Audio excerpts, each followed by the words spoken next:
At least 50 people have been killed in a passenger train crash in Taiwan.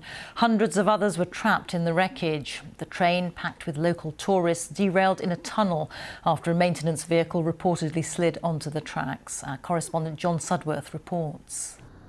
The train, travelling south from Taiwan's capital and along the island's mountainous east coast, was packed with people ahead of what is a long holiday weekend here.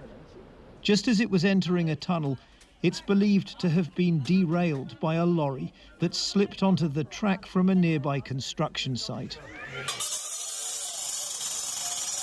Rescuers worked to free those trapped in carriages ripped apart by the impact.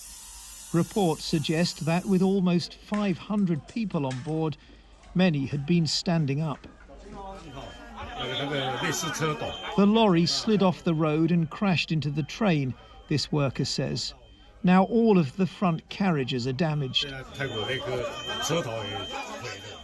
Some passengers were able to walk to safety. But the mangled wreckage blocking the inside of the tunnel meant others had to use the roof of the train to escape.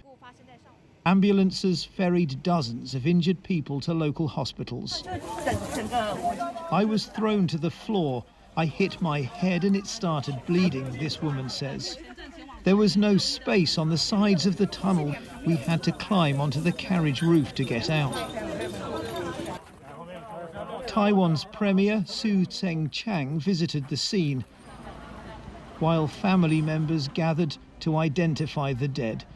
And the scale of the loss of life left a profound sense of shock on a national holiday meant to be a time that brings loved ones together. The president, ing-wen, described it as heartbreaking.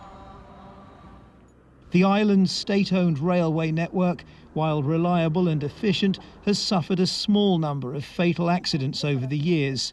This is being described as the worst in decades. John Sudworth, BBC News, Taipei.